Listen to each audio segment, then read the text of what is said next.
Hayo Uislamu, ibada ambazo zipo duniani baada ya ikhlasi salama, baada ya ikhlas ni swala. Mungu Subhanahu wa Ta'ala alisema katika Qur'an, mimi sijawaamrisha isipokuwa kabla ya kufanya hizo amri zangu wawe wamefanya kitu kwa sababu yangu. Hivyo Mwenyezi Mungu amesema ma'umiru illa liya'budullaha mukhlisina lahu-ddin. Sijawaamrisha, hawakuamrishwa isipokuwa muabudu Allah, na kabla ya kumwabudu wafanye hilo jambo kwa sababu yangu. Ndugu zangu Waislamu, kitabu al-Muwatta ni kitabu ambacho cha kwanza kilianza kuandikwa katika ilmu al-hadithi. Imam Malik aliambiwa na Abu Ja'far al-Mansur ambaye ni kiongozi wa Uislamu, Imam, uktub linasi kitabu, waandikie watu kitabu tajannab fiha rukhas ibn Abbas wa shadaid ibn Umar, itaidi uepuke sana wepesi ambao na ruhusa ambazo anazitoa Ibn Abbas na uzito au msimamo wa Ibn Umar ambao ulikuwa kidogo ni mzito katika muono wake yeye kama hiyo. Kwa hiyo kitabu kilianza kuandikwa na Imam Bukhari na maimamu wengi wa kisifu, na Imam Malik katika maimamu wane katika madhehebu ya Ahli Sunna wal Jamaa. Imamu mmoja wa pili katika taratibu alianza Abu Hanifa, kisha akaja Imam Malik, kisha akaja Imam Ahmad Shafi'i, kisha Imam Ahmad. Na madhehebu zinaweza kuwa ni zaidi ya 4, lakini ambazo zilipata bahati ya kuzagaa kuliko zingine ni hizo 4. Na kuwa madhehebu sio dalili ya kuwa dini imepotea, la hasha, bali madhehebu yalikuja kuweka wazi, na wale ambao walileta au walisimamia hayo madhehebu wenyewe wanasema ukikutana na dalili hadithi, acha msimamo yangu iweke pembeni. Wengine wakasema piga kwenye ukuta. Hivyo Waislamu, huyu ni mmoja katika maimamu wa Ahli Sunna wal Jamaa, Imam Malik, ambaye walimuita hujjatul umma, Imam Darul Hijra. Ana sifa nyingi walimpa kemkem ambazo zilikuwa zinaonyesha umahiri wake na weledi wake ndani ya sheria ya Mwenyezi Mungu Subhanahu wa Ta'ala. Wiki iliyopita tulianza kitabu Uti Swala, kitabu cha wakati wa swala. Waislamu, neno kitabu kwa lugha ya Kiswahili ni mkusanyiko. Wanasema katiba kwa sababu kuna mkusanyiko wa baadhi ya kanuni na sheria, na ikawa katiba ni jeshi likikusanyika na idadi maalum wanaitwa katiba. Katiba tu na jeshi. Kwa hiyo kitabu kiliitwa kitabu kwa sababu kimekusanya vingi. Sawa, kile kitabu kizuri au kibaya, lakini kimekusanya. Na katika dini ya Kiislamu ukisema kitabu inamaanisha Qur'an tu, kwa sababu katika majina ya Qur'an ni kitabu. Mwenyezi Mungu Subhanahu wa Ta'ala alipa hii Qur'an majina mengi ishara hii kwa sababu ya utukufu wa hichi kitabu. Kwa hiyo Qur'an iliitwa Qur'an. Mwenyezi Mungu Subhanahu wa Ta'ala kaita Furqan, tabarakalladhi nazzala al-furqana ala abdihi liyakuna lil'alamin nadhira. Mwenyezi Mungu Subhanahu wa Ta'ala kaita kitabu, alif lam mim dhalika al-kitabu la raiba fihi. Mwenyezi Mungu Subhanahu wa Ta'ala kaita dhikr. Mwenyezi Mungu anasema katika kitabu chake, wanzalna ilayka dhikra litubayyana lin-nas, mteremshia dhikri Qur'an wabainishie watu. Ahmad Shauqi tadhanna bihi, na Ahmad Shauqi alizungumza kuhusu mashairi yake na siku Qur'an ikisema ya ayuha al-ummi hasbuka rutbatan fil ilmi andanat bika al-ulama. Mwisho akasema adhikru ayatu rabbika al-kubra allati fiha ibaqi al-mu'jizati qana. Kwa hiyo dhikri ikaja kwa jina ni katika majina ya kitabu cha Mwenyezi Mungu Qur'an. Hiyo Qur'ani ikaja kwa maana ya tanzil, ni jina lake wala sio sifa Mwenyezi Mungu Subhanahu wa Ta'ala akawa ameita hivyo katika sura Ash-Shu'ara. Ndugu zangu, unapozungumza kitabu bila kuongeza neno lolote unamaanisha Qur'an katika dini. Na ukizungumza kitabu katika lugha ya Kiarabu bila kuongeza kitu chochote inakuwa ni kitabu cha Imamu Sibawayh ambaye ni hodari, ambaye lugha inamuona kuwa ndio namba moja katika hayo. Ndugu zangu, ukutu as-salat, nyakati za sala. Mwenyezi Mungu Subhanahu wa Ta'ala alipanga sala ziwe na nyakati zake za faradhi, na kuna zile ambazo zina nyakati zake za sunna. Sala za faradhi zina nyakati, inatambulika, na hauna uwezo wa kubadili nyakati za swala. Hauna uwezo wa kubadili nyakati za swala. Utazisali kwa mpangilio alioweka Allah Subhanahu wa Ta'ala kupitia utaratibu aliotumia Rasulul Umma wa Sayyidul Thaqalain. Lakini kawaida neno nyakati katika lugha ya Kiarabu linazoeleka kuwa wakati. Maana wakati unaitwa wakati, ukiwa kwa wingi unaitwa wakati. Na likitumika neno wakati ala wazi ya fahamu inakuwa kwa maana ya vitu vidogo. Inakuwa kwa maana ya vitu vidogo. Yaani vitu vikiwa na idadi ndogo huwa vinachukua kipimo cha afali kama wakati. Lakini vikiwa kwa wingi, mfano tende zinaitwa tumur kwa sababu wingi wake, na nyakati swala kwa sababu kuna nyingi zina nyakati maalum zikaitwa, wakawa wametumia neno ukut, hakutumia wakati likathratiha. Waislamu sala ambazo zinaswaliwa kwa wakati wa faradhi mnazifahamu ni tano. Swala ambazo zinaswaliwa kwa wakati wa faradhi zinafahamika ni tano. Mtume Muhammad sallallahu alaihi wasallam alimtuma Muadhi Yemen, akamwambia walinganie watu ya kwamba Mwenyezi Mungu ni mmoja. Wakakubalia kuwa ni mmoja, wafahamishe sasa swala tano. Hapa wanachuoni watatu au jamaahirul fuqaha, wanachuoni katika sheria wakawa wamesema swala ni tano, isipokuwa mmoja, Imamu Abu Hanifa akawa amesema kuwa swala ni sita za faradhi, akiweka imo na fara, akiweka imo na witri. Ndugu zangu Waislamu, tunapozungumzia swala ni neno lilikuta sheria, ni neno sheria ilikuta. Ina maana Mtume Muhammad sallallahu alaihi wasallam kabla hajafaradhishiwa swala alikuta ili neno liko linatumiwa, maana swali ilifaradhishwa mwaka wa 10 lilhijra, mwaka wa 10 lilbitha, mwaka wa 10 mtume hajahama Madina, yani mwaka wa 10 wa utume wa Mtume Muhammad sallallahu alaihi wasallam. Kwa maana hiyo mtume alifaradhishiwa swala iko na umri wa miaka mingapi? Mwaka wa 10 wa utume wa Mtume Muhammad sallallahu alaihi wasallam. Mtume alipata utume na miaka 40. Sasa mwaka wa 10 wa utume wa Mtume Muhammad sallallahu alaihi wasallam, ina maana swala mtume alifaradhishiwa iko na miaka mingapi? 50. Hapa ndipo alitoka Isra, amepewa swala na zilikuwa 50. Zikenda zinapunguzwa Mwenyezi Mungu, mtume anarudi kwa Allah, anamwambia apunguze mpaka akaziweka 5.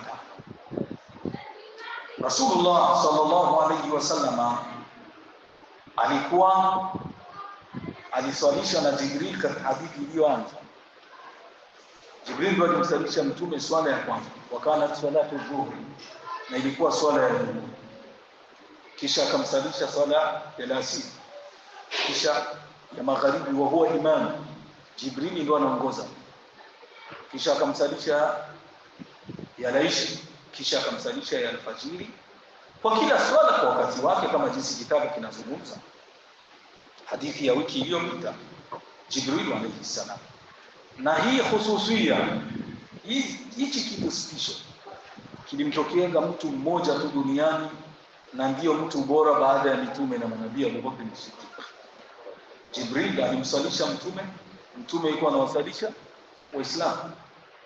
Na kuna siku Mtume alimsalisha alimsalisha Abu Bakr na Waislamu wanafuata swala ya Abu Bakr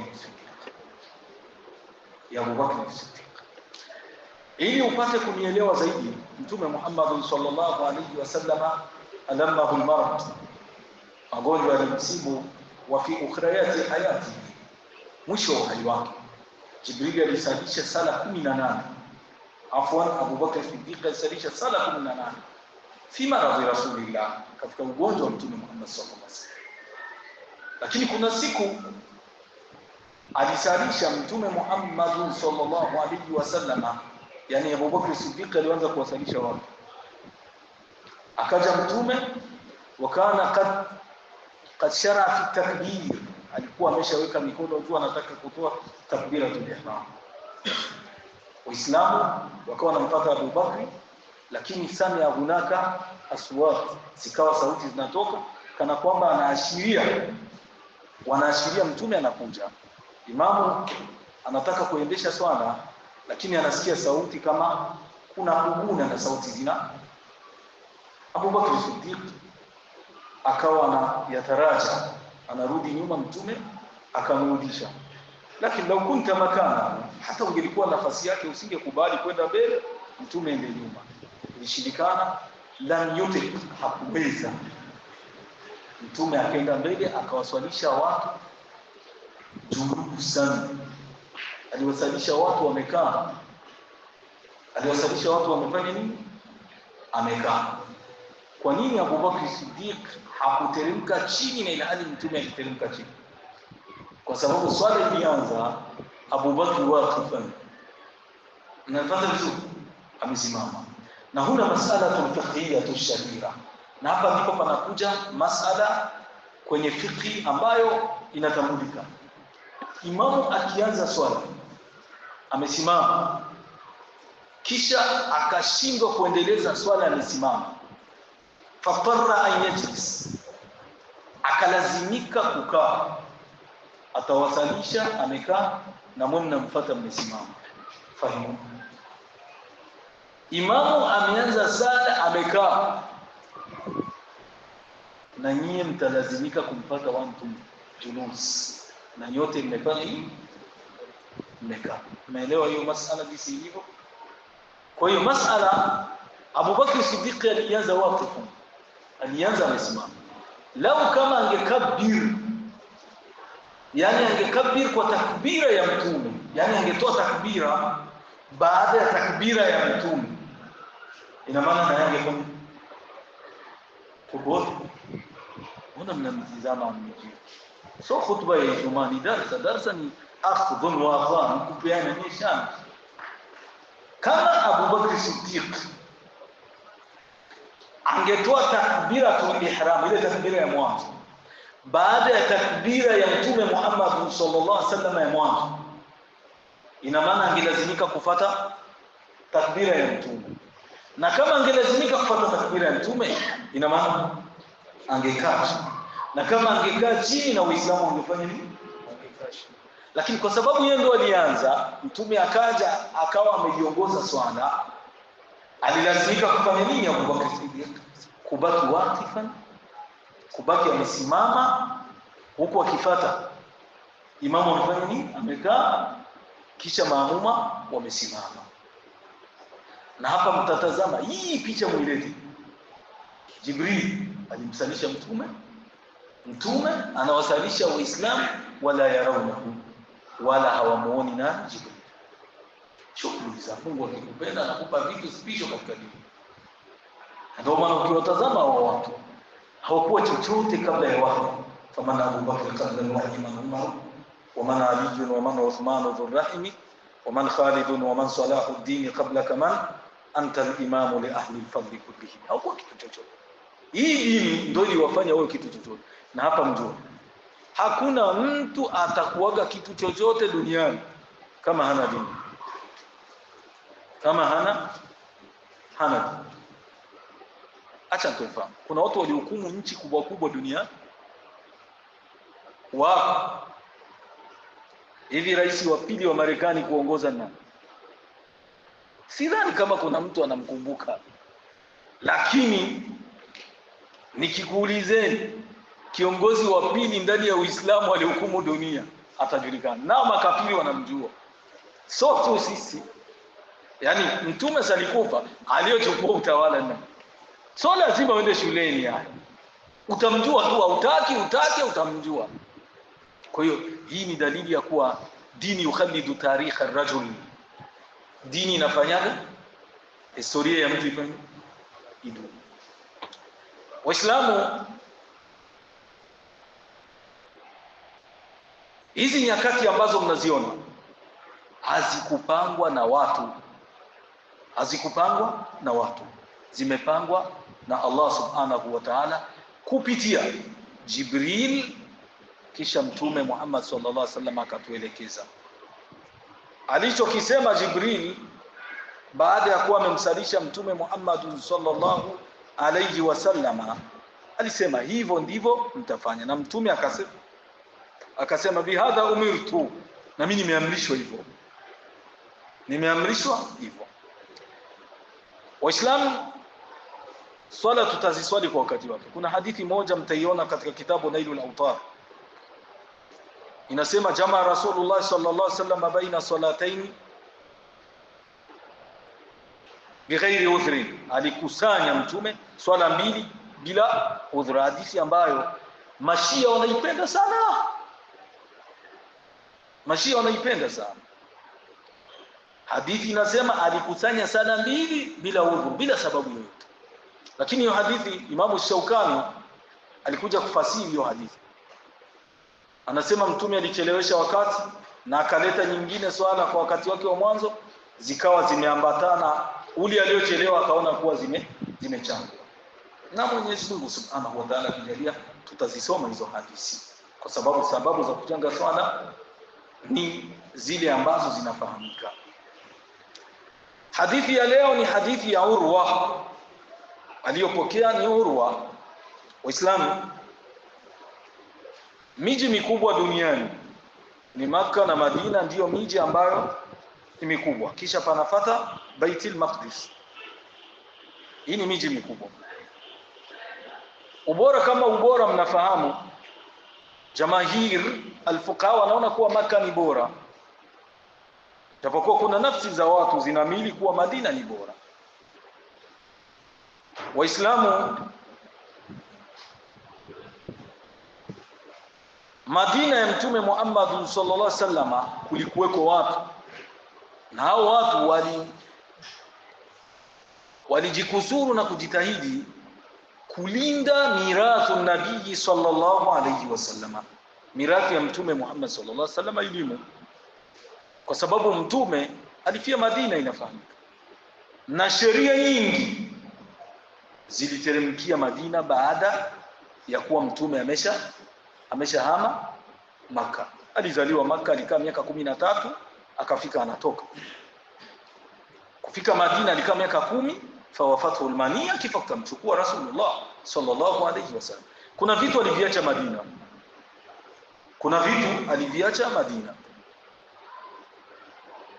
Acha nitoe mfano katika vitu aliviacha Madina. Swaa al-madani, kipimo cha ambacho alikitumia mtume kilikuwa Madina, kinaitwa swaa. Hii swaa kuna siku mtu alikata haipo watu wa Madina, kwa sababu kanu yatawarathun, walikuwa wanarisishana, wakaitoa wakasema hii swaa al-madani, na zikajitokeza swaa wakawa wanapimia kwa ile swaa ya mtume Muhammad sallallahu alaihi wasallam kipimo. Wakati mtu anatoa, hata huyu mwaka mkitazama zakatul fitri, kipimo chake cha huyu mwaka ni tofauti na vipimo vya miaka mingine. Fateni katika zakatul fitri. Atadruna limadha? Najua ni miaka yote ambayo tulikuwa tunaishi Burundi walikuwa wanapima takdira, ni kukadiria. Uko sawa wazee wangu? Ni kukadiria. Hapakuwa ile, yani anakadiria kipimo, tuweke tu. Unaona, tuweke kilo 4, kilo 3, kilo 2.5, nakumbuka. Na tulisihi sana. Jamani, kuna swaa al-madani isha kuja. Lakini sasa aliyoileta Burundi utasemaje? Hakupata bahati ya kukubaliwa, tukao tumeiweka ndani. Huyu mwaka tukaifikisha sasa kwa kiongozi. Alhamdulillah. Bwana swali madani ndio yenyewe akampelekea kazi. Ni yenyewe. Na hivi ukienda tuliacha huko. Sasa sio ya mtu. Na sio vizuri. Sio ya mtu. Tulivyoifikisha ndio maana mnaona vipimo vile sio vile vipimo ambavyo vilikutwa makabla. Kwa sababu hivi sasa tuna kipimo sio tena jitihada za mtu au kukadiria. Kwa ndugu zangu Waislamu, hizo ni mirathi ambazo zilipatikana Madina ya Mtume Muhammad sallallahu alaihi wasallam. Anasema Urwa ambaye amepokea hadithi ambayo tutaisoma leo. Huyu Urwa ni katika watu 7 waliopata elimu. Wanaitwa fuqahaul Madina 7. Ala kullu man la yaqtadi bi a'immatin fa qismatuhu udhiza anil haqq kharija. Anasema kila mtu ambaye hatuwafata watu 7 basi ugawaji wake, yani elimu yake itakuwa haikupatia, kuna dhulma ndani. So ndio walipambana wakatufikishia hii hali hii fiqhi kutoka kwa masahaba wa Mtume Muhammad sallallahu alaihi wasallam. Na maana mara aina sahaba rasulillah, hakuna mtu alimuonaga sahaba, hakuna hata mmoja katika sisi, lakini watoto zao walipokea kwa masahaba na hao watoto wakawapa wengine, hivyo ndivyo wakaenda wanahamishiana mpaka imetufikia Qur'an, zikatufikia hadithi za Mtume Muhammad sallallahu alaihi wasallam. Kwa hiyo huyu Urwa ni mmoja katika wale watu 7 ambao wametajwa kuwa ni fuqahaul Madina. Anasema hivi, walaqad haddathatni Aisha, alinambia Aisha, alinizungumza Aisha. Na huu ni uslubu katika ilmu alhadithi. Ahlul hadithi hum ahlun nabii, yani watu wa hadithi ndio watu wa Mtume. Watu wa hadithi wanasema amenihadithia. Hadithi maana yake ni maneno, lakini ukisema hadithu rasulillah, maneno ya Mtume Muhammad ni wahi. Maneno ya Mtume Muhammad sallallahu alaihi wasallam ni wahi. Walimuuliza Mtume, tutakuwa tunaandika maneno yako, kuna wakati umekasirika na una furaha? Akasema hapatoki katika mdomo wangu huyu isipokuwa wahi kutoka kwa Allah subhanahu wa ta'ala. Ndugu zangu, anasema Aisha aliniambia, na kauli ya sahaba katika jamahirul fuqaha ni hoja. Yani kauli ya sahaba ni hoja. Imeeleweka vizuri? Imeeleweka vizuri. Kauli ya sahaba ni hoja. Dalili Waislamu, kitabu ni dalili, yani Qur'an ni dalili na hadithi. Na maneno ya maswahaba ni hoja kwako wewe. Kwa nini? Mungu alisemaga na maswahaba mnalazimika kuwafuata. Mwenyezi Mungu Subhanahu wa Ta'ala amesema, wasabiquna alawwaluna min almuhajirin wal ansar walladhina tabauhum bi ihsan radiyallahu anhum. Wale waliotangulia masahaba wa Maka na wale waliotangulia masahaba wa Madina, hayo makundi mawili. Na kundi la tatu ambalo mimi nitakubali nyingine litafuata hayo makundi mawili. Anasema Mwenyezi Mungu hao ndio watawaridhia. Ina maana duniani lazima uwe katika moja katika makundi matatu. Hauko tafuta dini nyingine. Tafuta dini nyingine. Kundi la kwanza lazima ima uwe swahaba mwenye asili ya wapi? Ya Maka. Au uwe swahaba mwenye asili au mfuasi wa hayo makundi mawili. Imam al-Amin ambaye aliandika kitabu Adwaul Bayan, walitoka Shia kutoka Iran, wakaja wanasema tunataka kujadiliana na nyie. Imamu alikuwa alim kabir, al-allama, akawasikiliza akamwambia, mimi niko tayari lakini nataka mnijibu. Nyie ni katika muhajirun, watu wa masahaba wa Maka? Akasema hapa. Nyie ni katika masahaba wa Madina? Akasema hapa. Akasema wallahi inni ushhidu Allah, na mimi naapa kuwa nyie sio wafuasi wa makundi mawili. Ndugu zangu Islam, Urwa anasema nimeambiwa na Aisha. Na Aisha mnafahamu ni katika watu 7 waliopokea hadithi nyingi. Watu 7 waliopokea hadithi nyingi Aisha yu muhimu. Sawa? Aisha yu muhimu. Aisha na Abu Huraira na Abdullah ibn Umar na Anas ibn Malik na Jabir ibn Abdullah, kisha na Abu Sa'id al-Khudri na Abdullah ibn Umar. Nishamtaja. Kwa hiyo ndugu zangu Waislamu, hawa ndio watu saba waliopokea hadithi nyingi kuzidi wengine. Qila 10, kuna kauli zingine zikasema ni 10, lakini hawa watu saba majina yao yatajikariri hata katika wale watu 10. Tunapozungumza hivyo ni kuondoa zile shubha. Hapana shubha zinakuja mjini kuonesha kuwa hivi Abu Huraira, kwa nini kila hadithi ni Abu Huraira? Hapana, ni wengi, wewe ndio hauwajui. Kama ingelikuwa hivyo wanasema kuna kupendelea. Abu Bakr Siddiq ndio imamu baada, kiongozi, mtu bora baada ya mitume na manabii katika mu'taqad ahli sunna wal jamaa. Kwa nini sasa hiyo hakupokea nyingi? Na ndio mtu wa kwanza kuslimu.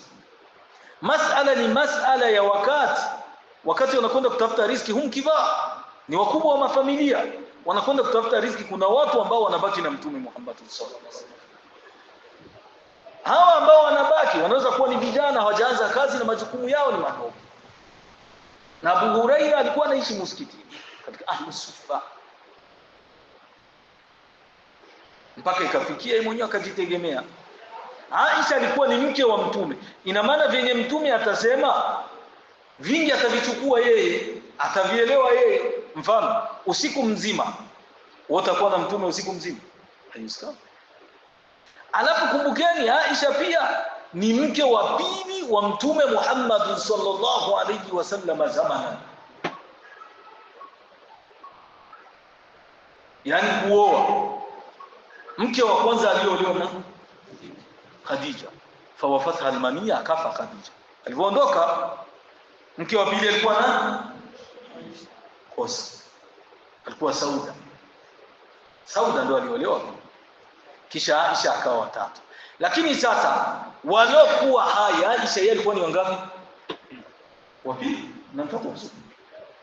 Lakini min haithu tartib, kama ukichukua kwa wake za Mtume yanakuwa ngapi? Watatu. Lakini waliokuwa hai yanachukua namba 2. Ina maana alikuwa na wakati mwingi wa kusikia mafunzo ya Mtume Muhammad sallallahu alayhi wasallam. Anasema zawju nabii sallallahu alayhi wasallam. Zawju, Waislamu kalimatu zawj, wanafunzi, zawjatu wa zawj, ili neno kwa Kiarabu halikuwahi kutumika ila baada dhuhuri alfaradhiyin. Watu wa mirathi ndio waliongezaga hiyo taa marbuto kutofautisha mwanamke na mwanamume. Wa ila mwanamke anaitwa mke, anaitwa zawj, na mume anaitwa zawj. Sentence au phrase ndio itakuja kutofautisha. Lakini ukisema zawja tu, mtafuka najua kuwa wewe unataka kunipeleka kwenye mirathi, kwa sababu maneno yanaweza yakanifanya mimi ni kuhukumu hata kama hujatamka undani wako. Nimeeleweka vizuri? Kwa hiyo neno zawju linatumika kwa mwanamke na mwanamume. Likitumika kwa mke ndani ya sheria, anakuwa kuna alaqatu insijami, kuna uhusiano mkubwa baina ya mume na mke. Unanipata vizuri? Yaani watu wakiwa na uhusiano mzuri ndani ya nyumba inakuwa ni zawju. Kama tusikia zawjatu nabii sallallahu alaihi wasallam, azwajuhu, sawa, inakuja. Lakini watu wakiwa hawana uhusiano mzuri, Mungu hakuwahi kutumia zawji. Mwenyezi Mungu anasema daraballahu mathalan mraati Firaun, na aya nyingine ikasema mraatu Nuh. Alikuwa hakuna insijam, alikuwa hakuna uhusiano mzuri, ndio maana alitumia neno imraa, mwanamke. Zawju nabii sallallahu alaihi wasallam, mke wa Mtume Muhammad sallallahu alaihi wasallam. Tunapozungumza mke wa Mtume, dalili ya moja kwa moja ya kuwa ndoa mama, ummahatul mu'minin, wa mama wa waumini. mama, yani ndo watu, kuna dhambi katika dini Mwenyezi Mungu aliitajaga haijawahi kufanyika duniani na haitafanyika mpaka kiyama kinafika. Hiyo dhambi ni kuoa wake za mtume. Mwenyezi Mungu alisemaje? Wala antankihu azwajahu min ba'dihi abada, msioe wake zake baada ya kufa. Wake zake wakishaga kufa, mliwahi kusikia mke wa mtume anaolewa na mume mwingine? Mungu alisema ni katika madhambi makubwa, lakini haijawahi kutendeka kwa sababu Mungu aliziwia. Allah subhanahu wa ta'ala aliziwia lisitendeke hili. Kwa hiyo mke wa Mtume Muhammad sallallahu alaihi wasallam, wake zake alioa Mtume aliyafanya akdi, alioa wake wangapi? Ajibuni. Akhir wahid 13 ndio alioa. Fatallaqat natay. Na kuja huko akawapa talaka. Alifanya ndoa na wake wangapi? 15. Akatoa talaka kwa wake wawili, hao wakaenda.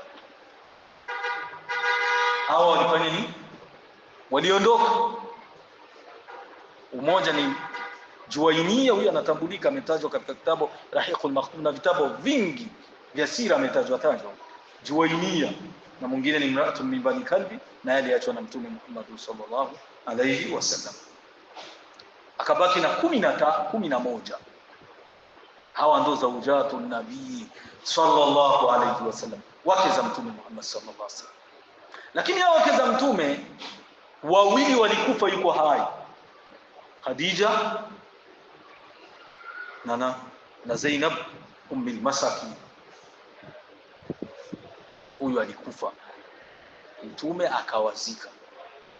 Ina maana waliomzika Mtume, yani waliokuwa hai, walibaki ni 9. Hawa 9, Mtume Muhammad sallallahu alaihi wasallam, kuna mambo ambayo yalijitokeza. Uwezo ukaishi katika ndoa, hatujafika mbinguni ndugu zangu.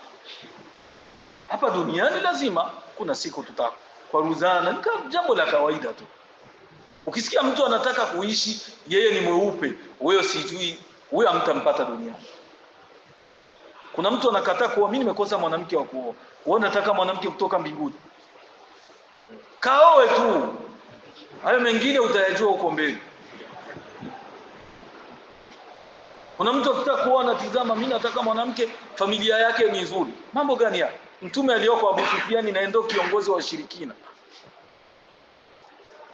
Wakaoe tu, uanze kupambana kulingania mwanamke mpaka anyooke. Hayo mengine utayajua huko baadaye. Akiwa tuna dini, wewe nenda ukaoe. Ndugu zangu, hawa 9 waliobaki ndio walimzika Mtume Muhammad sallallahu alaihi wasallam. Wa alamuhunna, na msomi mkubwa katika wao ni Aisha. Msomi mkubwa katika wao ni nani? Ni Aisha. Anna Rasulullah sallallahu alaihi wasallam, Aisha anasema sasa, hakika Mtume Muhammad sallallahu alaihi wasallam kana yusalli al-asra, alikuwa kiswali al-asiri. Uislamu swala ya al-asiri Mwenyezi Mungu aliita al-wusta, swala ya kati. Swala ya kati. Mwenyezi Mungu alisema hafidhu ala salawati wa salati al-wusta wa qumu lillahi qanitin. Jamani, mjitahidi muilinde na muhifadhi sala ambayo hiyo swala ni ya kati. Katika kisomo cha Aisha alikuwa anasoma katika riwayat, lakini ni riwaya shadha, hafidhu ala salawati salat al-asr, hafidhu ala salawati wa salati al-wusta salat al-asr wa qumu lillahi qanitin. Alikuwa anasoma hiyo aya hivyo Aisha, lakini ni qiraa shadha, usisomi wewe hicho kisomo.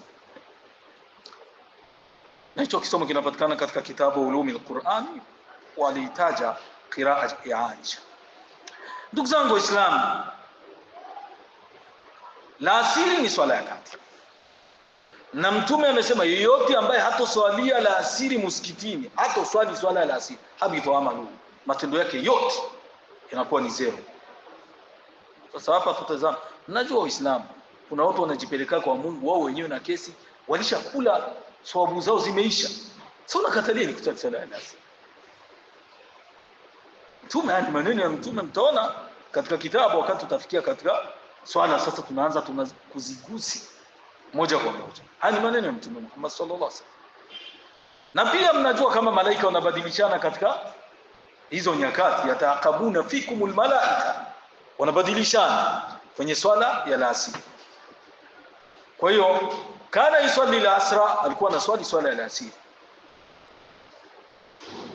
Kisha washamsu fi hujuratia, na jua linagonga au linaingia kupitia katika vyumba vyake Mtume Muhammad sallallahu alayhi wasallam, kabla an tadhhar, kabla halijadhihirika. Fi hujuratia, ndugu zangu, maana ya kudhihirika hapa ni kwamba kabla halijakuwa na kule kudhihirika kwa wekundu. Asikika vizuri hivi, jua likitaka kuzama, hamuonagi isfirar, rangi ya njano, kuna wakati inakuja nyekundu, sawa? Ndio anakusudia mtunzi wa kitabu. Ndugu zangu Waislamu, jua likiwa ala mayalani, likiwa limemili, haliwezi likapiga kwenye utosi wako, sawa? Ina maana liko pembeni. Likiwa pembeni, zile dirisha ambazo ziko huko, hata hapa kwenye swala la asili, jua linaingia kwa wale ambao watakuwa linaingia. Kwa hiyo haya ndio alikuwa akiyakusudia. Ina maana usithubutu kuswali swala ya asili jua halijamili, jua halijamili. Kwa anataka kuambia kwa wakati wa swala ya asili, inda mayalani shamsi, wakati jua linakuwa limemili. Na hapa ni dalili ya kuwa Mtume Muhammad sallallahu alaihi wasallam alikuwa na vyumba. Kama alikuwa na vyumba alikuwa nani? Na nyumba. Na hapa ndipo mtaona ile nafasi yote ambayo mnaona kuna msikiti, ilikuwa ni ardhi ya Mtume Muhammad sallallahu alaihi wasallam. Ishtaraha min hurri mali, alinunua Mtume kwenye pesa yake. Kuna mafunzo ambayo yanatoka sasa hivi, mtu anasema hii dunia tunaitafutia kodi. Haya mafunzo ni mafunzo sio sahihi. Mtume alinunua ardhi na sio moja. Alikuwa na ardhi kubwa, alikuwa na shamba ambalo linaitwa Ardhu Fadak kule Khaybar, Rasulullah sallallahu alayhi wasallam. Na alikuwa na vipando tofauti, alikuwa na punda, alikuwa na duldul ambaye ni farasi yake, na kadhalika alikuwa na naqatuhu, alikuwa na ngamia yake inaitwa naqatul qaswa. Kwa hiyo hivi vyote kana yaftaniha Rasul sallallahu alaihi wasallam, alikuwa anavitumia Mtume Muhammad sallallahu alaihi wasallam. Wewe unapoleta mafunzo yako yatazama, mtu anaharamisha dunia hii sio yetu. Nani alisema kuwa sio yetu? Qul hiya lilladhina amanu khaliswa, dunia ni yetu, na Mwenyezi Mungu anasema ni ya waumini. Wewe itumie tu vizuri, akikupa itumie vizuri, utavaa vizuri, utaishi vizuri, utatembea vizuri, usendi kwenye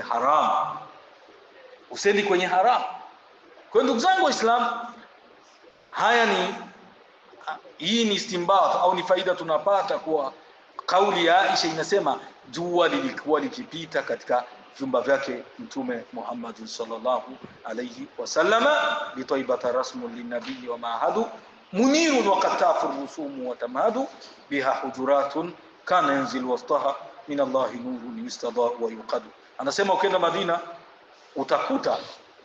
utakuta kuna alama za utume ziko pale. Anasema Ahmad Shauqi Hassan, utakuta kuna alama za utume ziko pale, na utakuta pia kuna vyumba vyake Mtume Muhammad sallallahu alaihi wasallam. Hivi vimebomolewa tu vikaingizwa msikitini, kwa sababu Mtume harisiwi kitu chochote Allahumma illa al-ilm, isipokuwa elimu.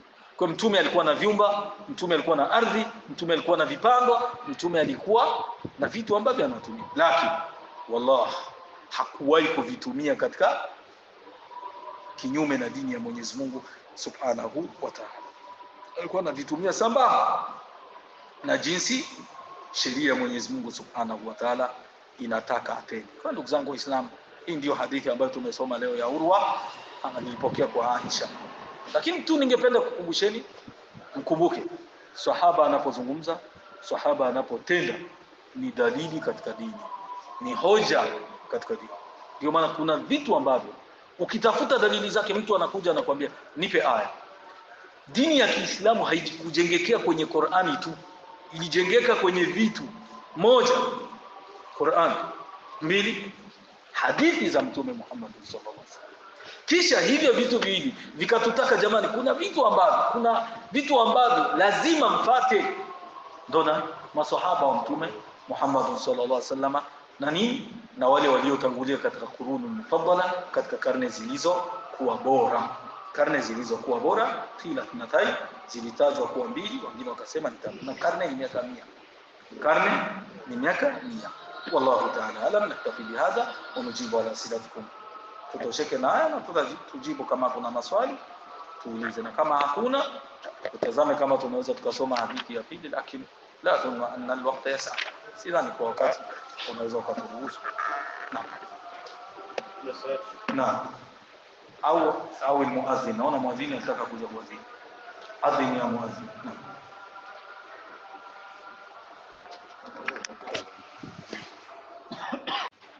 Swali la kwanza ni hadithi ambayo imetokea katika Abbas, alisema Muslim anasema kwamba salla Rasulullah sallallahu alaihi wasallam adh-dhuhra wal 'asra jami'an wal maghrib wal 'isha jami'an fi ghayri khawfin wala safar.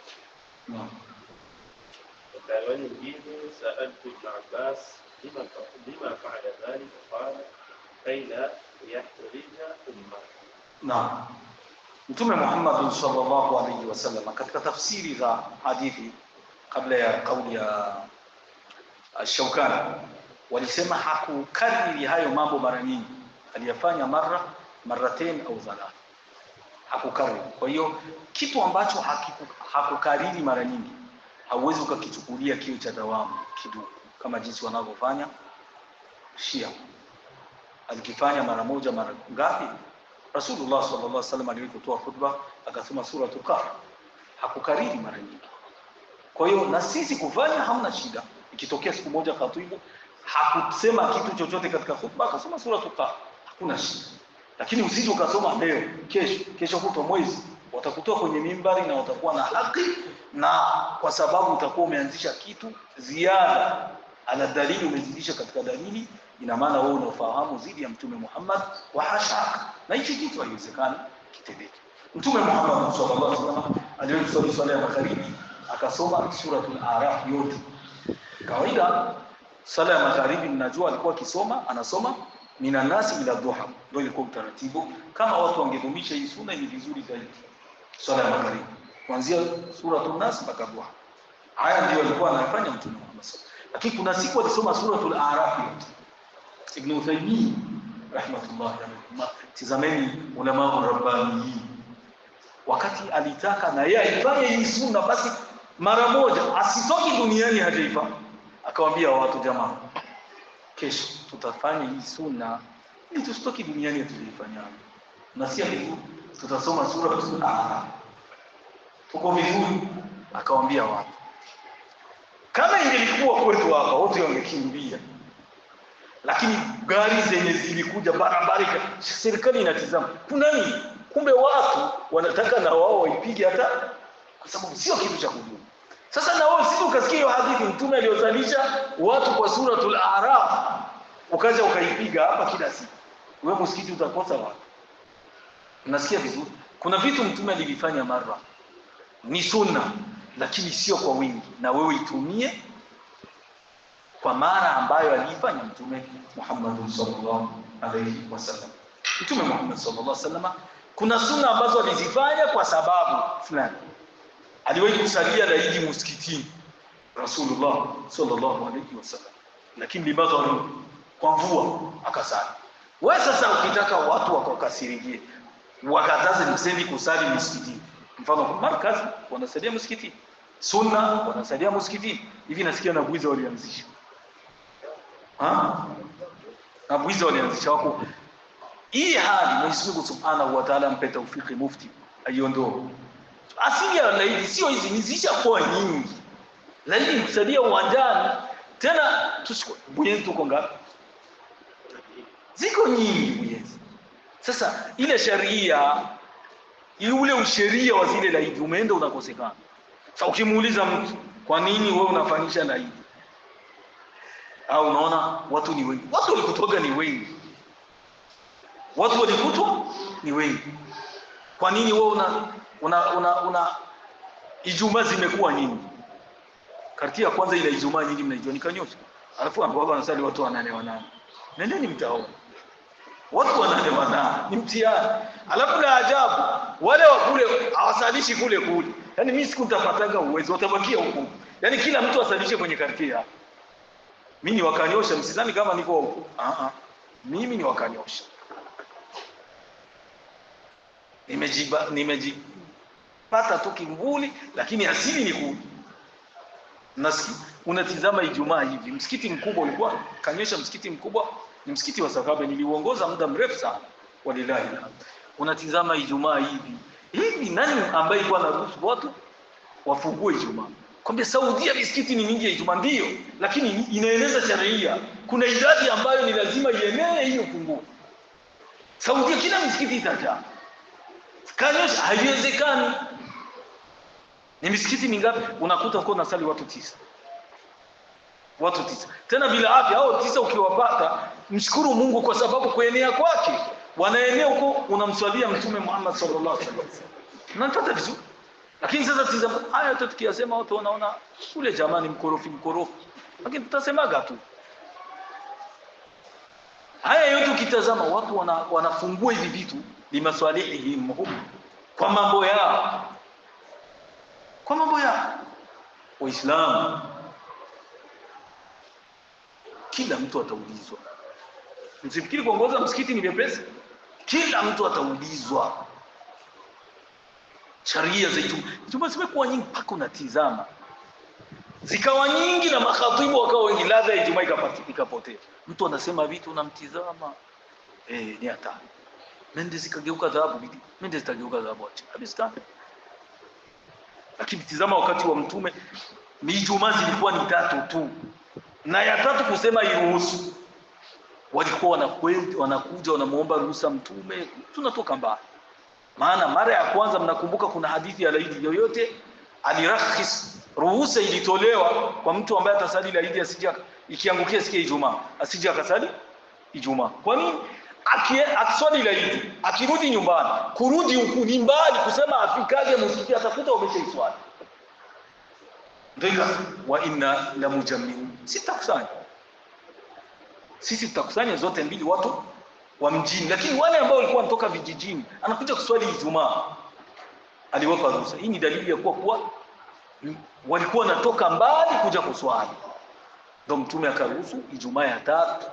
Hiyo ndio alitoka ikingali 3. Maka, Madina na kule Jawafa mipakani mwa Iraq. والمسجد الثالث الشرقي كان لنا والمنبران وفصل القول في الخطب ايام لا مسجد لله نعرفه الا بطيبه والمحجوب بالحجب. Zilikuwa 3. Ijumaa za nini mtu akometisha kuwa wengi. Sasa tusalimu hii serikali yetu alhamdulillah. Mkisalia mpaka kule namba 1. Mnataka ni msingi tu mkaburini. Kuna shida hapo. Mnishasikia serikali inawaambia ishasikia. Hakuna kitu. Eti tuishakuwa wengi. Subhana. Ukiuliza nyie watu wa markazi kwa nini mnasalia msikitini? Kwa nini? Waulizeni tu kwa nini wanasalia msikitini. Miaka yote tuko tunasalia uwanjani. Sio hivyo. Waliingizia nini msikitini? Nishazungumza na makatibu wa pale. Amubiaji tutakula wapo. Haya ndio mimi sitaki hata kusikia. Wewe khatibu toka tu. Alafu na mwingine atoke na mwingine atoke tuone. Si basi. Lakini kama sisi wenyewe tutaonesha misimamo yetu zaidi, hii sheria haitoweza kunini, haiwezekani kabisa. Haiwezekani. Sheria inaanzia kwa wao wasomi, ndio mnakaa sawa sawa. Mkishakaa sawa ndo na watu wafuate. Lakini unakwenda kusalisha ni madhaba, ni vurugu, unakwenda kusalisha. Alhamdulillah. Ila kidogo nadhani nilisalisha kwa rukaa. Usiku alikuwa ananiambia unaona sasa uni wakati wa mvua tusalishe. Ndio nikamwambia mnitoe. Basi lazima nisalishe na hivi. Mnitoe sitaki sitakuja. Tukasalia nje bwana. Vimepita vizuri bwana. Kumbe hapa ndio sawa. unaenda kusalia msikitini unapata na madhambi kwa sababu mtume akusalia msikitini. Na sisi kanuni lazima tupate sunna. Watu wote wanajua, hakuna msomi hajui. Wote wanajua kama sunna ni kusalia uwanjani. Markazi haina hata hoja hata moja ni waende uwanjani kwa sababu tulikuwa tunasalia. Wanakwambia unaona ule wakati tulikuwa tunasalia uwanjani tulikuwa wadogo. Nani afia? Au ndio tulikuwa wengi kwa sababu si wote tulikuwa tunakuja huko markazi. Au nimekosea sasa? Hapakuwa vya buyenzi, watu wote wanakusanyikia kule. Lakini mtu anazua hoja na nini? Kama tukusimama kidete. Sunna itakwenda. Sunna itapotea wallahu ta'ala. Naam. Naam. Kuhusu al-'izza nikah. Naam. Kuhusu Mtume sallallahu akifanya tasbihi 13. Naam. Kwa wajizaji wote wa 13 bila shaka na kumweka Maria. Naam. Naam. Yaani kwenye haki walipewa. Maria wake mtu kuwa mke ni kitu na kuunga ndoa ni kitu. Ndoa za mtume zilikuwa na vitu hususia. Kuna mtu aliozwa bila mahari, si haiwezekana. Unanifuata vizuri? Aliozwa bila mahari. Falamma qada Zaid minha wataran zawajnaka. Aliyomuoza mtume, yeye mwenyewe alikuwa anajua kama ameolewa. Yaani huyo mwanamke mwenyewe hakujua kama ameolewa. Mungu ndio kamuoza kutoka mbinguni moja kwa moja. Ushakuwa mke wa mtu. Mimi haya Qur'an. Hichi ni kitu special. Haya kuna mtu anaitwa Ummul Walad. Mama wa watoto. Na yeye katika sheria anaitwa Zawj Tajawuzan. Mama wa watoto. Sawa? Mama wa watoto. Anaitwa mke kwa wanaita tajawuzan, kwa kuchegamiza sheria katika lugha. Katika kuchegamiza sheria katika lugha. Harun al-Rashid kama nitapata muda aliwahi kuwa na mke anaitwa Zubaida. Wakawa wanashindana mashindano yeye na mke wake ya karata. Sio sheria kucheza karata. Lakini yeye anacheza basi. Akawa siku moja amecheza karata akamwambia mke wake nikikushinda utatembea na miguu kutwa nzima.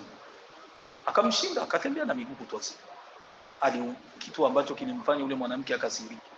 Na mwanamke akamwambia nikikushinda na wewe nikikushinda leo ufahamu ya kuwa nitakupa kijakazi wangu ndio utalala naye na nikubalie kama utamuingilia. Sheria na nusu. Alafu akaenda kwa kijakazi akamwambia usikogi kutwa nzima. Usikogi kutwa nzima. Basi wakafanya hivyo, ule mwanamke Zubaida akamshinda Harun al-Rashid. Alipomshinda Harun al-Rashid, subhanallah,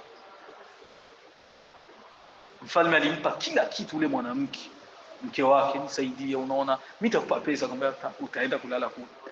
Akaenda kalala kule. Na wale walikuwa wasemi uongo. Akakutana na ule kijakazi. Kwa hali yoyote ambayo alikutana nayo. Basi huyu kijakazi akapata ujauzito na ule mama alikuwa na ujauzito wake. Wakazaa watoto lakini ule ni mkubwa. Mtoto huyu mama alikuwa ndo analelewa, ndo mwanamke, mtoto wa mama mwenye nyumba. Sawa? Wamekwenda hivyo, mtoto wa mama mwenye nyumba akalelewa akapata utawala.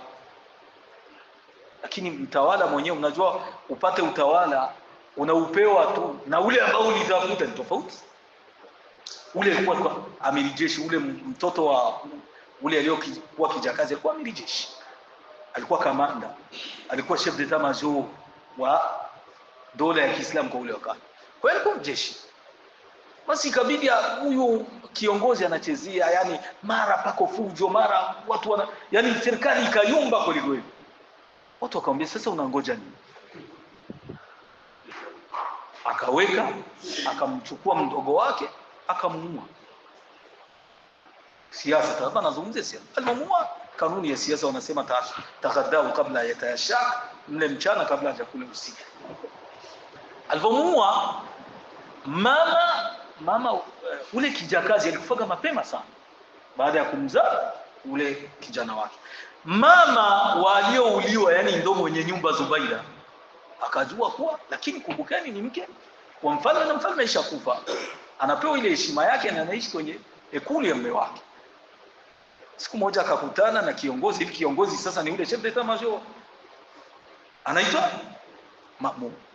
Akakutana na ule mtoto wake ambaye ni mtoto wa mke mwenzake, mwanamke mwenzake. Akamtamat, akasema maneno.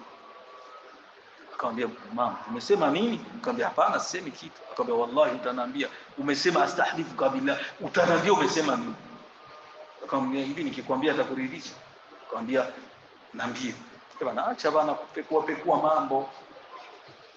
Naambia. Akamwambia, sikiliza, mimi nilikuwa nacheza karata na mume wangu. Nilipokuwa nacheza karata na mume wangu siku moja, yani alimwambia maneno aliyosema, qatala Allahu al-mulaha, Mungu amlani kinyang'anizi. Ndio alisema nani? Akamwambia, wewe maneno yana maana gani? Akasema, mimi nilikuwa nacheza karata na mume wangu, basi siku moja ikatokea hivyo, mpaka nikampa sharti yeye akamuingilia mama yako. Lakini naumia sana kuona mimi huko kung'ang'ania kwangu ndio kulikufanya wewe uje, alafu wewe ndio unimuua mwanangu.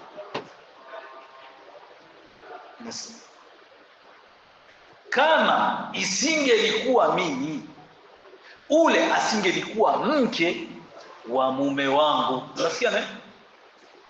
Inarudi ile neno. Na mimi nataka tuzungumze mimi na wewe Hassan. Wewe ndio imamu hapa. Ibrahimu alikuwa na wake wangapi? Wawili. Kwa nini unamtumia mke wa pili na ilhali hakufanyaga ndoa naye? Fahamu wala la? Kwa maana hiyo mama mzazi anachukuaga nafasi, anacheza role, anazungumza ile role ya uke, anaivaa na yeye. Na ndio maana akhiru wake za mtume wa mwisho, utatazama vitabu vyote vya tarikhi vyote, wake za mtume wa mwisho walikuwa ni Maria. Wanamweka katika wake tajawuza. Wallahu ta'ala. Naam. Ndio kwamba si ceremony de mariage. Nikisema hiyo ceremony itakuwa nimeleta ladha mbaya, lakini ni ule utaratibu wa ndoa ndio. Alafu kuna ndoa kama ndoa. Ndio. Kuna ambaye anaishi kwenye ndoa, Maria ameishi ndoa. Ndio. Kwa ule utaratibu wa ndoa abadan. Ule utaratibu wa ndoa hakufanya. Ule utaratibu wa ndoa hakufanya. Lakini alichukua cheo cha kuwa mke wa Mtume Muhammad sallallahu alaihi wasallam, kwa sababu Mtume alioa kwa picha nyingi ambazo aliwekewa na Mwenyezi Mungu Subhanahu wa Ta'ala. Alioa bila mahari, alioa mwanamke kwa kumwambia tu aslimu, ukislimu utakuwa. Alioa mwanamke mkambi, yuko mkambi kule Ethiopia kaka miaka 13. Na hili lazima mjijue. Kuwa mbali na mke sio kwamba inamfanya asiwe mke. Acheni hayo mambo jamaa. Mtatuachikisha. Naam. Swali la asa imefika. Naam. Sasa elimu ya hadithi tunasema kwamba mwegusia darasa ya Qasim kwamba mfasi katika tasfihi mafahim kwa kwamba Abu Hurairah anasema kwamba mpokea hadithi nyingi. Naam. Kusahihisha bora zaidi nataka ufikie wazi labda ushauri kwa zaidi. Naam. Sio kwamba kapokea hadithi nyingi. Naam. Bali amesimulia sana. Naam. Sababu kina Abubakar, kina Umar, kina Ali wote walipokea nyingi kuliko mimi. Naam. Lakini zama ambazo hadithi zilihitajika sana, Mungu alikuwa pesa au shakufa kutangulia. Hiyo ni kauli ya baadhi ya muhadithina na ingeandikwa na maji ya dhahabu. Lakini kumbuka kuna sahaba alikufaga baada ya Abu Hurairah, na yeye katika watu ambao mukila hadithi. Anas ibn Malik alikufa mwaka alichelewa sana Anas ibn Malik. Sawa. Lakini kitu ambacho nakiamini na nakijua, Abu Hurairah alichukua kwa mtume na akachukua kwa maswahaba. Umeelewa vizuri? Kuna hadithi aliyopokea kwa Usama, hadithi ya watu wenye kiburi watafufuliwa kama sisimizi miwili yao. Watu wakamwambia hayo maneno ni kweli? Akamwambia wallahi nimwambia kwa Usama. Ina maana ni mtu alifanya bidii kwa sababu yeye alichelewa kusilimu, akaenda akachukua kwa mtume na akamwambia wakati siku huko mwanzo palikuwa aje. Unasikia vizuri? Palikuwa wanamsimulia na yeye ana masomo, anakwenda anasimulia wengine na wengine. Kwa hiyo kauli ina nafasi kubwa sana katika hii hadithi ya Allah Taala. Naam. Naam. Naam. kama sisi kufundisha madarasa iliyopita. Naam. Wao mashia kwa kundi lao. Naam. Si wazee. Naam. Vipi hukumu ya mtu ulikuwa haujapata ule ufahamu na kujua kwamba wale sio kama sisi, watoto watapotea kwa mambo madogo. Naam. Kwa kabla hujapata. Naam. Wakatokea msiba, kaenda mazishini, waswalia maiti kama kawaida. Lakini hakuna kusikia. Naam. Hilo kama mswalia mtu ambaye mshia. Naam. Hukumu yako ni ipi hapo? Hukumu yako utaulizwa kwa nini hujagi kwenye madhara, lakini hilo hautaulizwa. Kuna hadithi ambayo tuko ni mafio anasema Mtume Muhammad sallallahu alaihi wasallam, sayatikum aqwamun yasubuna sahabati fa idha ra'aytumuhum fala tusalli ma'hum wala tusalli alayhim wala tunakihuhum. Kuna watu watakujaga watakuwa na utaratibu wa kutokana na maswahaba, mkikutana nao msiwasalii wala msisali nao wala msiwaozi. Nasi shida inakuja ni moja.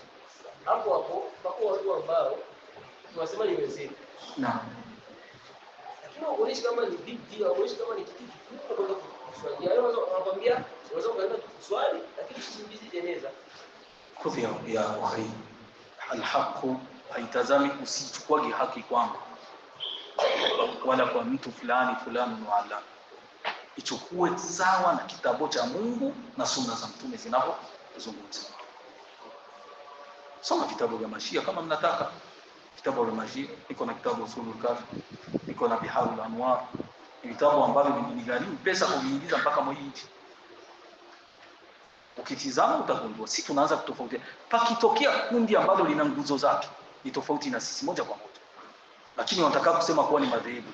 Madhehebu na kundi. Unaona Wakristo wana nguzo zao, ndio maana walikuwa sio Waislamu. Wabahai wana nguzo zao, na Uislamu na nguzo zake, na Mashia wana nguzo zake zao. Haya, kwenye nguzo za imani tunatofautiana, kuna nguzo za dini tunatofautiana. Hapa ndo panakuja chimbuko, panakuja tofauti. Naelewa vizuri. Lakini kuna mtu anakuambia mbona ndio wako wanapigania Uislamu zaidi kuliko wengine.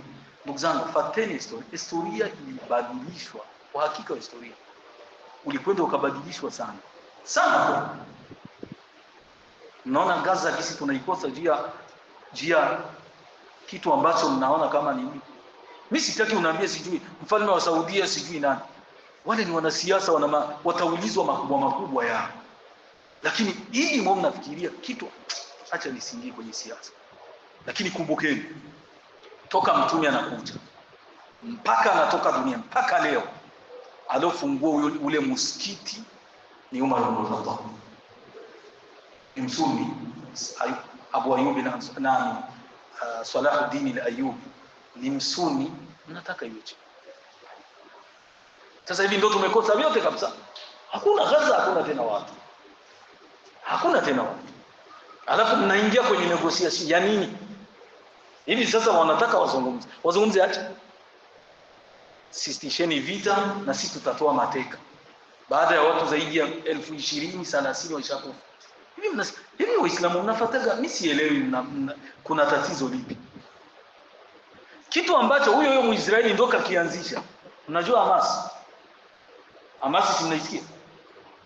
Financement, yani Israeli kitoa budget ni lazima itoe nini ya Hamas. Lazima.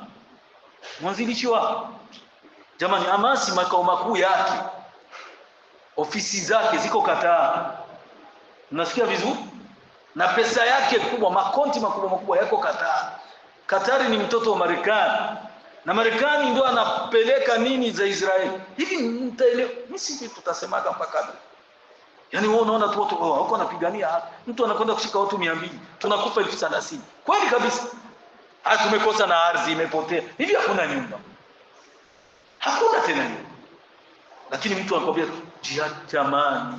Wewe unajua historia. Harbu Palestina ni harbu tarikh, ni vita ya historia. Hii vita ya historia ina vitu vingi sana. Kuna makosa ya Palestina, kuna vitu vya kunuka viko Palestina. Biko Palestina. Vitu ya ajabu sana. Palestina mle kuna Waarabu. Mle Palestina kuna Waarabu wa Kristo, kuna Waarabu wa Islam, kuna Waarabu wa Yahudi. Mnaona hapo? Kule Israeli kuna Waisraeli wa Yahudi. Uisraeli ni utaifa, mnanisikia? Kuna Waisraeli wa Yahudi, mnasikia? Na kuna Waisraeli wa Islam. na kuna Waisraeli wa Kristo. Watu wana tukipataga muda tutazungumza, lakini msizani nao kwa Israeli kuna misikiti na bunge lao kuna Waarabu, yani kuna Waarabu wa Yahudi wako mle mbunge la Israeli, na huku Mpalestina kuna Wakristo. Ndio maana mnasikia vinawachanganya. Hivi pataingia kwanza Wakristo, hivi ni Waislamu hivi, yani walishaga gawia vitu ambavyo ni ajabu. Waarabu ni ukoo, Waisraeli ni ukoo, mnafuata vizuri. Alafu mwao Waarabu kuna madini yote matatu, Wakristo na Waislamu na Wayahudi, na mwao Waisraeli kuna madini yote matatu, Wakristo na Waislamu na Mayahudi. Mnasikia vizuri? Ndio maana mnasikia kuna wakati panapigika huku Israeli, mabomu yanalipuka, wameua Waisraeli wasita wangapi, wanafikiri ndio ni mle. Kuna Waarabu pia wanaumia, hawaumii kwa sababu ya dini, wanaumia kwa sababu tunaisha sisi Waarabu. Mnasikia vizuri? Huyu anakwenda anapigana, kuna Mwarabu anapigwa, Waislamu ndio tuko tunapigwa. Na ndio maana tizameni fasi ya Wakristo wanapiga, fasi ya Wakristo wanapiga mle kuna Washia Palestina. Ndugu zangu, mwamke, msi hamasa. Kuna vitu ni lazima tuwe tunavizungumza. Hivi mnajua kwa nini tulipoteza utawala wa mwisho wa Uislamu? Ulikuwa ni utawala wa Uthmania baada ya vita ya 1934 ndio vita ya mwisho ya pili ya ulimwengu iliyokwisha. 38 tukaanza kupoteza nchi baada ya nchi. Hizi nchi zote za Waarabu, hapakuwa Saudia, hapakuwa Qatar, hapakuwa Yemen, hapakuwa, hizi zote zilikuwa chini ya utawala wa Uturuki. Hivi mnajua kilichouvunja ule utawala? Mnajua?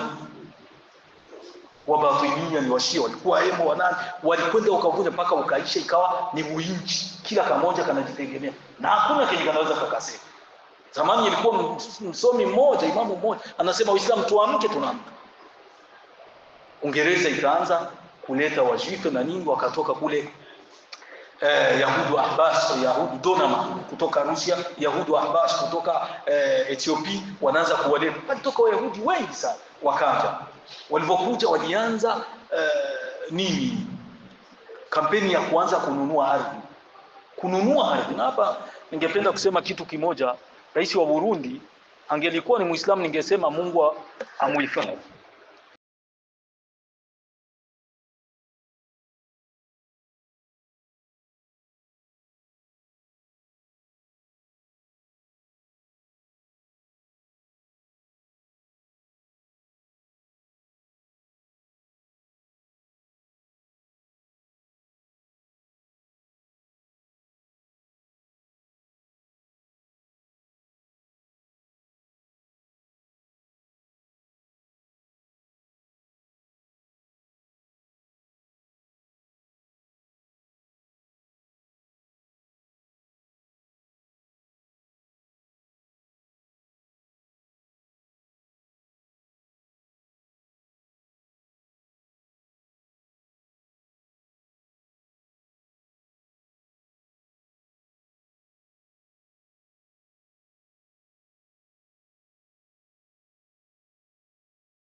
Na hiyo Uislamu, ibada ambazo ziko duniani baada ya ikhlasi sala, baada ya ikhlas ni swala. Mungu Subhanahu wa Ta'ala alisema katika Qur'an, mimi sijawaamrisha isipokuwa kabla ya kufanya hizo amri zangu wawe wamefanya kitu kwa sababu yangu. Hivyo Mwenyezi Mungu amesema, ma umiru illa liya'budullaha mukhlisina lahu din. Sijawaamrisha, hawakuamrishwa isipokuwa muabudu Allah, na kabla ya kumwabudu wafanye hilo jambo kwa sababu yangu. Ndugu zangu Waislamu, kitabu al-Muwatta ni kitabu ambacho cha kwanza kilianza kuandikwa katika ilmu al-hadithi. Imam Malik aliambiwa na Abu Ja'far al-Mansur ambaye ni kiongozi wa Uislamu, Imam, uktub linasi kitaba, waandikie watu kitabu tajannab fiha rukhas ibn Abbas wa shadaid ibn Umar. Itaidi uepuke sana wepesi ambao na ruhusa ambazo anazitoa Ibn Abbas na uzito au msimamo wa Ibn Umar ambao ulikuwa kidogo ni mzito katika muono wake ile kama hiyo. Kwa hiyo kitabu kilianza kuandikwa na Imam Bukhari na maimamu wengi wakisifu. Na Imam Malik katika maimamu wale katika madhehebu ya Ahli Sunna wal Jamaa.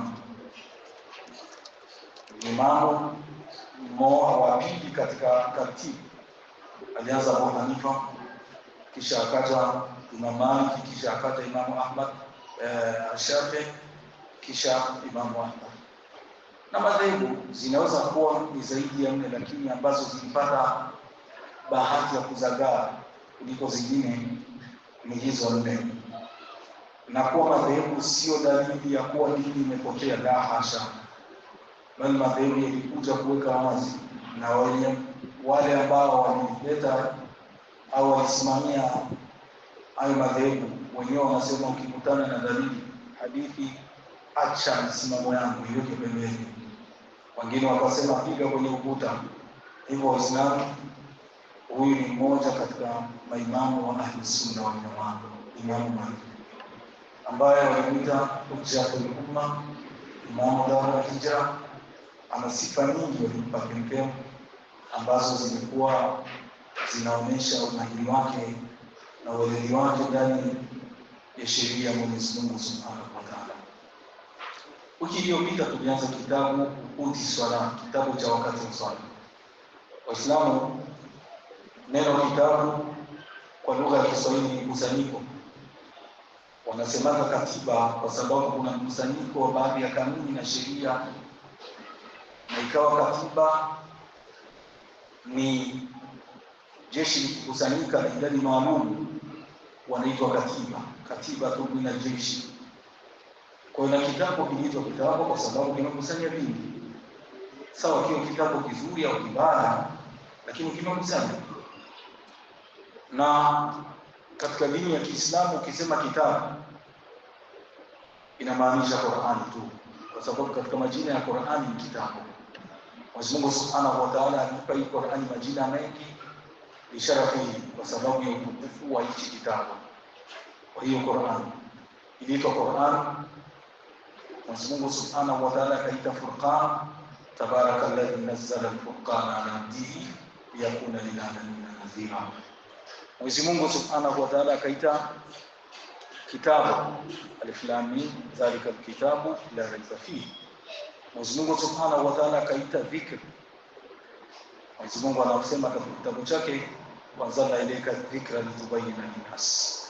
Mukteremshia adh-dhikri Qur'an wa bainishia watu. Ahmad Shauqi tadhanna bihi, na Ahmad Shauqi alizungumza kuhusu mashairi yake na siku Qur'an ikisema, ya ayyuhal ummi hasbuka rutbatan fil ilmi andanat bika al-ulama. Mwisho akasema adh-dhikru ayatu rabbika al-kubra allati fiha libaqi al-mu'jizati qana. Kwa hiyo dhikri ikaja kwa jina ni katika majina ya kitabu cha Mwenyezi Mungu Qur'an. Hiyo Qur'ani ikaja kwa maana ya tanzili, ni jina lake wala sio sifa Mwenyezi Mungu Subhanahu wa Ta'ala akawa ameita hivyo katika sura Ash-Shu'ara. Ndugu zangu, unapozungumza kitabu bila kuongeza neno lolote unamaanisha Qur'an katika dini. Na ukizungumza kitabu katika lugha ya Kiarabu bila kuongeza kitu chochote inakuwa ni kitabu cha Imamu Sibawayh ambaye ni hodari, ambaye lugha inamuona kuwa ndio namba moja katika hayo. Ndugu zangu, ukutu as-salat, nyakati za sala. Mwenyezi Mungu Subhanahu wa Ta'ala alipanga sala ziwe na nyakati zake za faradhi na kuna zile ambazo zina nyakati zake za sunna. Sala za faradhi zina nyakati, inatambulika na hauna uwezo wa kubadili nyakati za swala.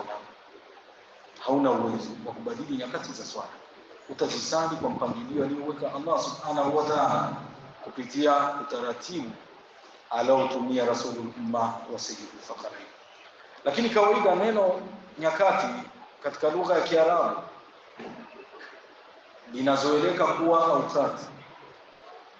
Maana wakati unaitwa wakati, ukiwa kwa wingi unaitwa wakati.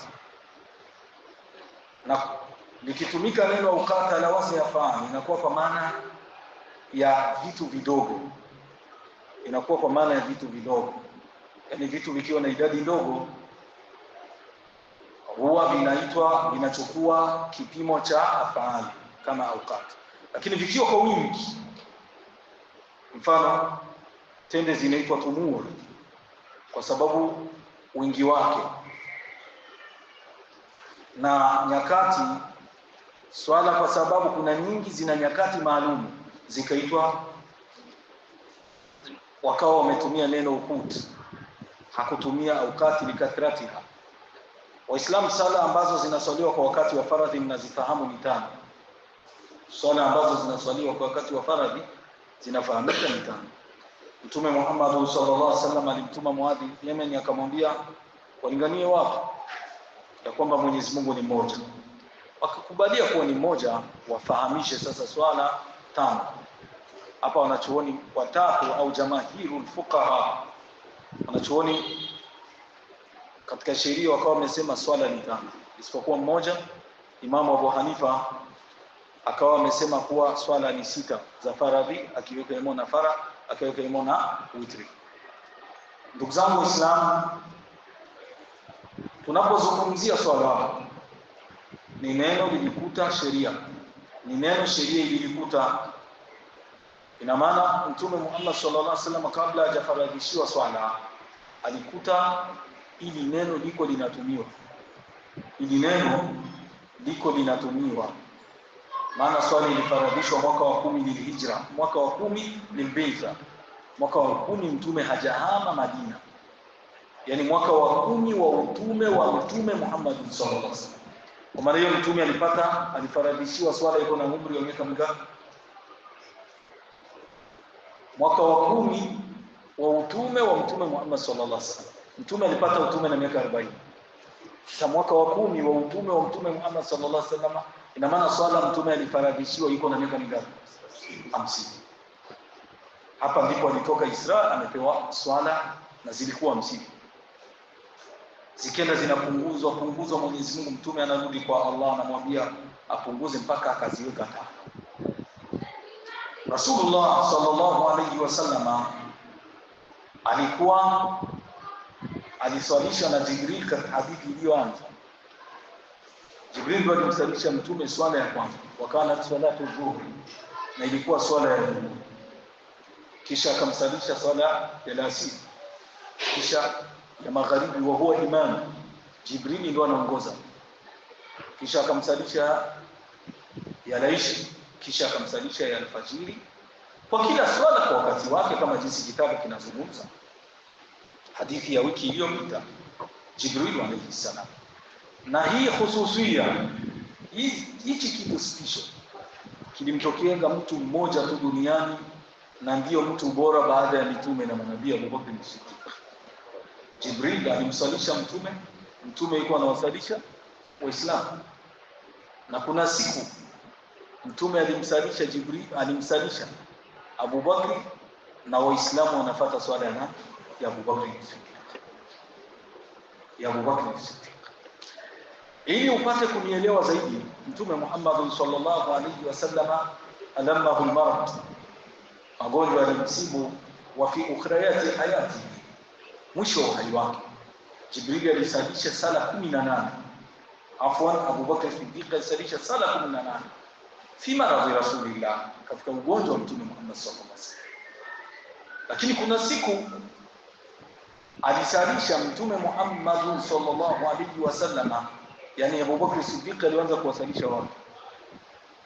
Akaja Mtume wakana qad shara fi takbir, alikuwa ameshaweka mikono juu anataka kutoa takbiratul ihram. Waislamu wakawa wanampata Abu Bakr, lakini samia hunaka aswat, sikawa sauti zinatoka kana kwamba wanaashiria Mtume anakuja. Imamu anataka kuendesha swala, lakini anasikia sauti kama kuna kuguna na sauti zina. Abu Bakr Siddiq akawa yataraja, anarudi nyuma, Mtume akamrudisha. Lakini lau kunta makana, hata ungelikuwa nafasi yake usingekubali kwenda mbele, Mtume ende nyuma. Ilishindikana, lam yote hakuweza. Mtume akaenda mbele akawaswalisha watu juu sana. Aliwasalisha watu wamekaa. Aliwasalisha watu wamefanya nini? Amekaa. Kwa nini Abu Bakr Siddiq hakuteremka chini na ila hali Mtume aliteremka chini? Kwa sababu swala ilianza Abu Bakr waqifan, napata vizuri, amesimama. Na huna masala fiqhiyya shahira, na hapa ndipo panakuja masala kwenye fiqhi ambayo inatambulika. Imamu akianza swala amesimama, kisha akashindwa kuendeleza swala, amesimama, fatarra an yajlis, akalazimika kukaa, atawasalisha amekaa na mwe mnamfuata mmesimama. Fahimu? Imamu ameanza sala amekaa, na nyie mtalazimika kumfuata watu julus, na nyote mmefanya hivi, mmekaa. Umeelewa hiyo masala jinsi ilivyo? Kwa hiyo masala Abu Bakr Siddiq alianza waqifu, alianza amesimama. Lau kama angekabir, yani angekabir kwa takbira ya Mtume, yani angetoa takbira baada ya takbira ya Mtume, ina maana na yangefanya kubote. Mbona mnamtizama mjini? So khutba ya Ijumaa ni darsa ni akhdhun wa adhan, kupeana nishana. Kama Abu Bakr Siddiq angetoa takbiratul ihram, ile takbira ya mwanzo, baada ya takbira ya Mtume Muhammad sallallahu alaihi wasallam ya mwanzo, ina maana angelazimika kufuata takbira ya Mtume. Na kama angelazimika kufuata takbira ya Mtume, ina maana angekaa. Na kama angekaa chini, na Uislamu ungefanya nini? Angekaa. Lakini kwa sababu yeye ndo alianza, Mtume akaja akawa amejiongoza swala, alilazimika kufanya nini? Abu Bakr Siddiq kubaki waqifan, kubaki amesimama, huku akifuata imamu anafanya nini? Amekaa, kisha maamuma wamesimama. Na hapa mtatazama hii picha mwilete. Jibril alimsalisha Mtume anawasalisha Waislamu, wala yarawnahu, wala hawamuoni na Jibril. Shukrani za Mungu, akikupenda anakupa vitu special katika dini. Ndio maana ukiwatazama hao watu hawakuwa chochote kabla ya wahi. Faman Abu Bakr qabla al-wahy man Umar, wa man Ali wa man Uthman dhur rahimi, wa man Khalid wa man Salahuddin qabla kaman anta al-imam li ahli al-fadl kullihim. Hawakuwa kitu chochote. Hii dini ndio iliwafanya wao kitu chochote. Na hapa mjue, hakuna mtu atakuaga kitu chochote duniani kama hana dini. Kama hana dini. Acha tufahamu, kuna watu walihukumu nchi kubwa kubwa duniani. Wapo. Hivi rais wa pili wa Marekani kuongoza nani? Sidhani kama kuna mtu anamkumbuka. Lakini nikikuulizeni kiongozi wa pili ndani ya Uislamu alihukumu dunia, atajulikana. Na makafiri wanamjua. So tu sisi. Yaani mtume salikufa, aliyochukua utawala na. So lazima uende shuleni yani. Utamjua tu, utake utamjua. Kwa hiyo hii ni dalili ya kuwa dini yukhalidu tarikh ar-rajul. Dini inafanyaga historia ya mtu ifanye idu. Waislamu, hizi nyakati ambazo mnaziona hazikupangwa na watu, zimepangwa na Allah subhanahu wa ta'ala kupitia Jibril, kisha mtume Muhammad sallallahu alaihi wasallam akatuelekeza. Alichokisema Jibril baada ya kuwa amemsalisha mtume Muhammad sallallahu alaihi wasallam, alisema hivyo ndivyo mtafanya, na mtume akasema bihadha umirtu, na mimi nimeamrishwa hivyo. Waislamu, swala tutaziswali kwa wakati wake. Kuna hadithi moja mtaiona katika kitabu Nailul Awtar, inasema jamaa Rasulullah sallallahu alaihi wasallam baina salataini bighairi udhri, alikusanya mtume swala mbili bila udhra. Hadithi ambayo Mashia wanaipenda sana. Hadithi inasema alikusanya sala mbili bila udhur, bila sababu yoyote. Lakini hiyo hadithi Imamu Shaukani alikuja kufasiri hiyo hadithi. Anasema mtume alichelewesha wakati na akaleta nyingine swala kwa wakati wake wa mwanzo, zikawa zimeambatana, ule aliyochelewa akaona kuwa zimechangwa. Na Mwenyezi Mungu Subhanahu wa Ta'ala kijalia tutazisoma hizo hadithi, kwa sababu za kuchanga swala ni zile ambazo zinafahamika. Hadithi ya leo ni hadithi ya Urwa. Aliyopokea ni Urwa. Waislamu, miji mikubwa duniani ni Makka na Madina, ndiyo miji ambayo ni mikubwa. Kisha panafata Baitul Maqdis. Hii ni miji mikubwa. Ubora kama ubora, mnafahamu jamahir al-fuqaha wanaona kuwa Makka ni bora, japokuwa kuna nafsi za watu zinamili kuwa Madina ni bora. Waislamu, Madina ya mtume Muhammad sallallahu alaihi wasallam kulikuweko watu, na hao watu walijikusuru na kujitahidi kulinda mirathu nabii sallallahu alaihi wasallam, mirathi ya mtume Muhammad sallallahu alaihi wasallam, elimu. Kwa sababu mtume alifia Madina, inafahamika, na sheria nyingi ziliteremkia Madina baada ya kuwa mtume ameshahama Makka. Alizaliwa Makka, alikaa miaka 13, akafika anatoka. Kufika Madina alikaa miaka 10, fawafathu al-Mania, kifa kumchukua Rasulullah sallallahu alaihi wasallam. Kuna vitu aliviacha Madina. Acha nitoe mfano katika vitu aliviacha Madina. Swaa al-Madani, kipimo cha ambacho alikitumia mtume kilikuwa Madina, kinaitwa swaa. Hii swaa kuna siku mtu alikata haipo watu wa Madina, kwa sababu kanu yatawarathun, walikuwa wanarisishana, wakaitoa wakasema hii swaa al-Madani, na zikajitokeza swaa wakawa wanapimia kwa ile swaa ya mtume Muhammad sallallahu alaihi wasallam kipimo. Wakati mtu anatoa, hata huyu mwaka mkitazama zakatul fitri, kipimo chake cha huyu mwaka ni tofauti na vipimo vya miaka mingine. Fateni katika zakatul fitri. Atadruna limadha? Najua ni miaka yote ambayo tulikuwa tunaishi Burundi walikuwa